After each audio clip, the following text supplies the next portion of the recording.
Relatives will probably gather for the first death anniversary, and I need to think about thank you notes. My husband Joe, while watching TV. This must be about Mike and Mary.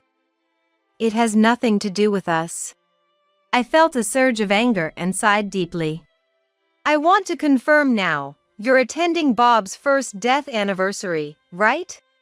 Assuming it was obvious he would attend his own grandson's first death anniversary, I asked. Maybe not that day. Joe answered lightly. That day is Kate's birthday.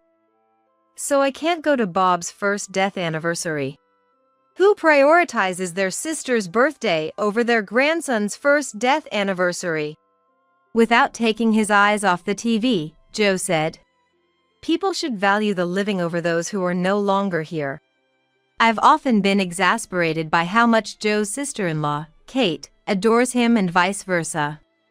But Joe's absurdity of prioritizing Kate's birthday party over Bob's first death anniversary was too much, and I felt like crying. Anger exploded within me, and I turned off the TV. What are you so angry about? Bob is no longer with us. It's better to spend time with my sister, who is still alive. I don't have parents anymore, so I want to spend as much time as possible with my real sister, Kate. Bob's death anniversary is just one day out of the year. Kate's birthday is also once a year. Can't you just change the date? But a death anniversary doesn't work that way. Are you saying to reschedule Kate's birthday party? That's impossible. Joe retorted, his face turning red. Are you that afraid of going against her? The time I spend with Kate is priceless to me. It's natural to value Kate more than a grandson I've only seen once. Just do whatever you want. In the end, we decided to do our own things on the grandson's first death anniversary. My name is Susan, a 49-year-old housewife. I married Joe when I was 20 and have been blessed with children, living happily for nearly 30 years. However, there's always been one thorn in my side. Joe's sister, Kate. Given that Kate is 9 years younger than Joe, I had a sense of her doting on him even before we married. Even after we got married, there was a sense that she somewhat resented me. It wasn't just my imagination, she would blatantly badmouth me. Kate probably sees me as the worst woman who stole her precious brother. From the first family meeting at Joe's parents' house, Kate's behavior towards me was strange. While my in-laws welcomed me with smiles, Kate didn't smile at all. Joe should have married someone cuter. At first, I didn't mind, thinking it was just her personality, but seeing Kate smile widely at Joe, other relatives, and friends, I began to feel distrustful. When our eldest son, Mike, was born, the in-laws were overjoyed, but Kate had a bitter expression. This child looks like Susan and isn't very cute, she said openly, without whispering. That hurt me deeply. Still, since Kate lived at home, we rarely saw each other except at family gatherings. I tried not to think too much of her, considering her someone I should avoid. Mike grew up well, graduated from college, and started living on his own in an apartment as he began working at a home center. When he sent a photo of himself smiling with his coworkers, I cried at how much he had grown. One day, Mike came to us suddenly without any prior notice. Sorry. I meant to tell you sooner but couldn't find the right moment. Behind Mike, hesitating with his words, a young woman entered, holding a newborn baby. Nice to meet you, I'm Mary. Oh, when did you guys? I was surprised as I instantly understood the situation. Mike, with a look of regret. It's a shotgun wedding. I should have reported to Mom and Dad first and then had the child in that order, but it got reversed, and I'm really sorry. Joe and I looked at each other, taken aback by the sudden development. To Mike, who kept apologizing, I said, I thought my heart was going to stop from the shock. But I don't intend to blame you for the child being born. Congratulations. Thank you, Mom. But it would help if you reported such important things a bit sooner. Yeah, I'm reflecting on that. I want to hear all about it. Come in. I decided to warmly welcome my eldest son, his wife, and their child. Looking at the child's face, which resembled Mike when he was young, made me happy too. We named him Bob. Nice to meet you, Bob. Holding Bob, I said. He's our first grandchild. We have to live long enough to see him grow up. That's right. Contrary to my joy, Joe gave a small, emotionless nod. Even after Mike and his family left, I couldn't contain my excitement, to which I said excitedly, I wonder when they'll come next? I'm looking forward to seeing my grandchild already. You can never have too many clothes, right? I have to buy a lot before they come next. He's just been born. Buying so many clothes will just be a bother for Mike and them. Joe said coldly. What are you talking about? You've seen Mike grow up from a child. You know children outgrow their clothes quickly. Was that so? I don't remember well. Joe spoke as if it were someone else's concern. Irritated by such an indifferent husband, I said. Why are you so indifferent to your grandchild? That's how you were with Mike too. You've always been indifferent, leaving all the child rearing to me. I've forgotten about such old matters. You never went to Mike's sports day or school visits, did you? I was always tired from work. Joe made excuses, to which I sighed deeply. Indeed, I understand Joe has been busy with the construction business for many years, but he could have at least engaged with the children when at home. Now, more than ever, I'm utterly astounded by Joe's indifference towards our family. That aside, the moment I remember our grandchild's face, my agitated feelings clear up, and I return to smiling again. Children are amazing, aren't they? No matter what bad things happen, they have the power to make everyone smile instantly. Is that so? Joe muttered, still uninterested. Soon after, Mike called. It was quite late, past 12 a.m. The mobile phone by the pillow rang loudly. It's Mike. What could it be at this hour? That guy is inconsiderate. Why would he call at such a time? Joe complained, but soon started snoring. Contrastingly, I got a bad feeling and immediately got up. Answering the phone, there was a moment of silence before. Something terrible has happened. Mike's voice was clearly trembling. What happened? Calm down and talk to me. It was evident from the phone that Mike was crying. Pull yourself together. You're a dad now, I said, almost scolding, and Mike said, The child. Bob has passed away. Wah. I almost said, You're joking, but I knew Mike wouldn't make such a joke. I became distraught, unsure what to say to comfort my sobbing son. After waiting a couple of minutes for Mike to calm down, I tried to speak calmly. Tell me what happened. Mike took a deep breath and started explaining the circumstances.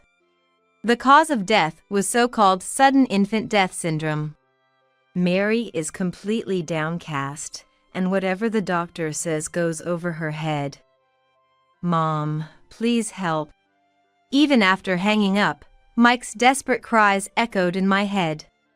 Being asked for help, there's only so much I can do. All I can do is be there for Mike and his wife. After a while, I put on a light cardigan and started preparing to go out. Joe, hearing the noise, woke up, rubbing his eyes. It's noisy. Can't you be a bit quieter? What time do you think it is? Joe, Bob has passed away. Bob? Is that someone you know? Who was that again? He's your grandson, for heaven's sake. Get a grip. Anger added to my grief, and I couldn't help but yell at Joe. Joe, sulking. Was he? Well, I have to get up early tomorrow, so I'm going back to bed, he said, turning back towards the bedroom. Our grandson has died. How can you be so nonchalant about this? Bob was Mike's kid, not ours, right? Why are you getting so worked up about it?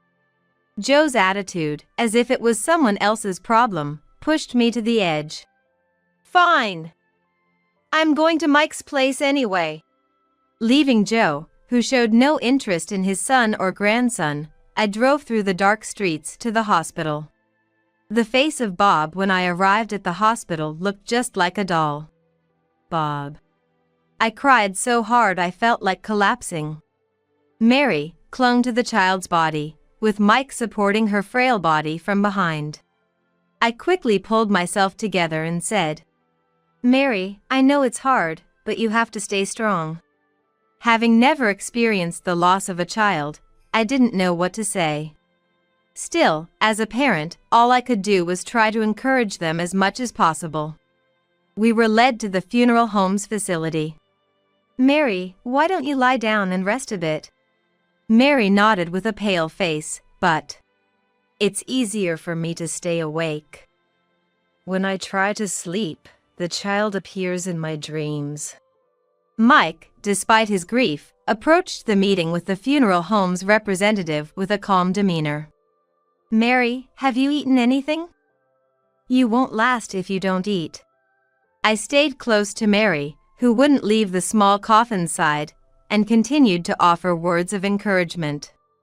Even in such a situation, I remained calm, thinking about what needed to be done next. We need to let the family and relatives know about Bob's death. Thinking this, I called Joe. Joe said he was going to work in the morning, but I wondered if he would actually be waiting at home after hearing about Bob's death. Despite my concerns, Joe seemed to be at home. I guess it's my grandson's funeral. I've decided to take a couple of days off work. I've already told the boss. Hearing that, I felt a bit relieved. And I got a call from Kate earlier. The mention of that woman's name at a time like this made me feel a sharp pain in my stomach. Why would Kate, whom I hadn't seen or spoken to since last summer's vacation, call now? So, what did Kate want? Tomorrow's her birthday, right? She was asking about my plans. She said you should come home and celebrate once in a while. Joe reported cheerfully about the call from Kate. Joe, you seem quite happy, but this isn't the time for that, is it? Did you make sure to tell Kate about Bob's passing? Of course I did. But Kate wasn't interested at all. She got mad at me for ruining the festive mood. Hearing Joe's words, anger welled up inside me. You didn't just let it slide, did you? Let it slide. I didn't say anything. What else was I supposed to do? Are you an idiot? How can you laugh at a time like this when your own grandson has gone through such a thing? Didn't it make you angry to be told she wasn't interested? Susan, you're overreacting. He was just born. We haven't spent much time with him to be this sad. Besides, Kate never even met Bob. It's really none of her concern. Joe's callous words turned my anger into sadness. You always take Kate's side, but don't you think there's something wrong with her? Have you ever argued back even once? Argue with Kate? Impossible. I couldn't do that. Joe laughed on the other end of the phone as if nothing was wrong. Ever since we were kids, I've been the troublemaker, and Kate always took the blame for me.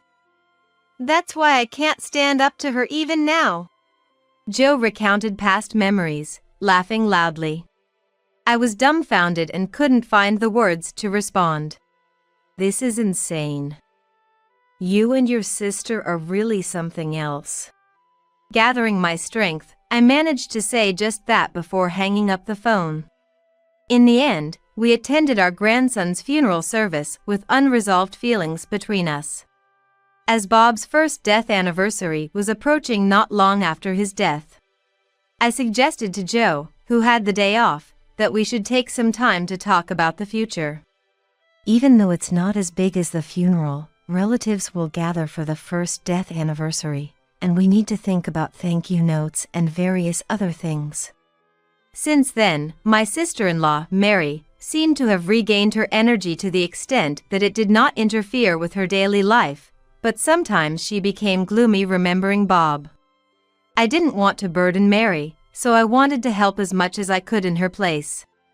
But Joe, while watching TV and looking bored, "Why do you have to go to such lengths, Susan? This is about Mike and Mary, right? It's none of our business," he responded, then laughed and clapped his hands at a comedian's joke on TV. "Are you saying that again? I can't understand you at all." I was filled with anger and sighed deeply.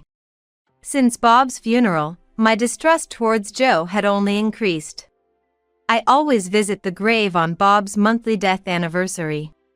On that day, both Mike and Mary would take off work to visit Bob's grave, but Joe continued to show no interest in Bob. "I'm good. I have the day off, but I've promised to go shopping with Kate." So, I felt compelled to ask, "I want to confirm now, you're surely attending Bob's first death anniversary, right?" Assuming it was obvious he would attend since it's family, but for some reason, Joe didn't answer right away. Instead, after taking some time and looking up at the ceiling, he finally replied in a light tone, "I guess that day might be difficult." "Why would it be difficult? The company should know it's the anniversary of his death, right?" I reminded him that his co-workers and bosses had even attended Bob's funeral. It was hard for me to believe that the company would prioritize work over a grandchild's first death anniversary. Joe shook his head. "No, I don't have work that day." "Then why can't you attend?" Joe then gave an unbelievable reason. "You know, don't you? That day is Kate's birthday. I've been invited by Kate, so I can't attend Bob's first death anniversary." Joe said this so seriously that I burst out laughing, past my anger. "Stop joking at a time like this.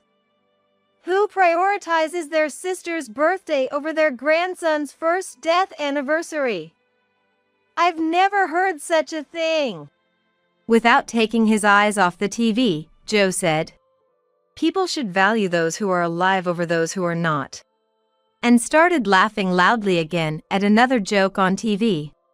I was so angry that I grabbed the TV remote and turned off the TV. "What are you doing?" "It was just getting to a good part. I'm having a very serious conversation right now. Look at me." I stared at Joe like I was scolding a child. Joe met my gaze several times, but looked away as if feeling scolded every time. "Why are you so angry? After all, Bob is no longer with us. It's better to spend time with Kate, who is still alive. I don't have my parents anymore. I never had the chance to show them filial piety while they were alive. So now, I want to spend as much time as possible with Kate, who lives alone at home." "But that's a different matter. Bob's death anniversary is just one day out of the year. Kate's birthday is also just one day a year. That's something you can change by just moving the date. But you can't do that with a death anniversary. You're an adult, you should understand that. Are you saying I should ask Kate to change her birthday date? That's impossible," Joe retorted, his face turning red, and I was so dismayed that I said, "Are you that afraid of Kate? Is it that unpleasant for you to go against her?" "Kate has always doted on me. The time I've spent with Kate is irreplaceable to me. It's natural to want to prioritize Kate over a grandson I've only seen once or twice." Joe was unusually furious. slamming his fists on the table repeatedly. Kate has been the biggest benefactor in my life. Even when I messed up, Kate covered for me. Everything I am today is all thanks to Kate. I don't care about you anymore. Just do whatever you want. Our emotions laid bare, our conversation led nowhere, and ultimately, we ended up taking separate actions on the day of Bob's first death anniversary. A week passed, and I was on my way to the funeral home in Mike's car. Dad really isn't coming? Mike sighed while gripping the steering wheel. He left early in the morning, looking happy to go back to his parents' home. I said, looking out the window. I don't care about Joe anymore. Let him do whatever he wants. Imagining Joe happily attending Kate's birthday party, I felt no anger. He must be quite surprised now. I agree with your decision, Mom. Whatever happens to Dad from here on out is his own responsibility, Mike said, looking at me through the rearview mirror with determination. Then, my mobile phone rang. Just as I thought. Let's let Mike hear what situation Joe is in now. I answered the call on speakerphone. Susan! What do you think you're doing? Joe's voice, filled with anger and panic, came through. There's no need to shout. Your voice can be heard by not just me but also Mike and Mary. Why are you playing such a prank? Did I do something to make you hate me? I just attended Kate's birthday party. A small gift from me to you and your beloved sister. Did you like it? I knew Joe would be disturbed by it, but hearing him panic dissipated my anger. Kate's shrill voice could be heard in the background. I told you, anything from that woman wouldn't be good. Quiet, Kate. I'm having an important conversation with Susan right now. As I listened silently, Joe, flustered and slurring his words. It's a lie, right? You wouldn't leave me over a piece of paper, right? What paper are you talking about? I feigned ignorance, enjoying the situation. The divorce papers. Why would you send something like that without reason? And on Kate's birthday party of all times. That's taking a joke too far. And what's with that message? What does it mean? I had sent a divorce application with a message card attached. The message read, "It seems Joe is happier with Kate. Live well together as siblings." Everything written in that message and on the divorce papers represents my true feelings. I've completely lost interest in you. My name is already signed. All you have to do is sign your name, and it can be submitted. Fed up with Joe's behavior, I had decided to cut ties with my husband. It's no joke. I have no intention of leaving you. Joe sounded desperate, but Kate's annoying voice was heard. If she wants to leave, just let her divorce. Quiet, Kate. I'm having an important conversation here. It's also Mike's wish that I divorce you. You've neglected his child, after all. Mike nodded seriously in the mirror. That. I don't want to separate. All right, Kate. Let's do that. I don't really want to sign, but I will. Pathetically, Joe seemed unable to oppose Kate and made a decision to change his mind. With the divorce from Joe decided, I felt a sense of relief at no longer having to face the detestable Kate. Susan, you seem to have a better complexion lately. You look somewhat rejuvenated. Really? Well, getting rid of a burden might have helped. I joked, and Mary laughed. Since then, Mary gradually regained her spirits and even increased her interactions with relatives. Yet, I continued to worry and visited my son and his wife's home. Thanks for everything, Mom. But you don't need to worry, Mary is doing fine. Mike reassured me, and I felt relieved. Indeed, I recently received happy news from Mike that Mary was pregnant with their second child. I've been making meals and frequently bringing them to my son and his wife's new home, trying not to burden Mary. The child that's about to be born needs to grow up and become an adult, and even have children of their own. I need to live long enough to see that. That's right. I have so much I want to learn from Susan, and I need her to stay healthy and with us. Hearing my son and his wife say that made me smile involuntarily. It looks like I need to stay strong until I become a great-grandma. I whispered to Bob at his grave, so quietly that my son and his wife couldn't hear. Having goals even as one ages is a wonderful thing. I felt as if a new source of vitality had sprung up within me. Meanwhile, Joe had sent several messages and called a few times wanting to reconcile. Kate is so worried I'll fall for some weird woman again that she won't let me step outside. I'm an adult, you know. More importantly, you and I are complete strangers now, so please don't contact me again. As much as I love Kate, being together all the time can be suffocating. You should cherish your real sister over a stranger like me. That's more like you and it's wonderful. So, goodbye. Joe was still complaining on the other end of the phone, but I hung up and then blocked his number. What happened to Joe and Kate after that is not something I know or care about. More exciting things are happening for me. Mom, the baby is born. Mike's tearful, joyful face and the sound of a baby crying from the delivery room. Congratulations, Mike. Build a wonderful family. The restlessness in my heart was quickly replaced by a warm feeling.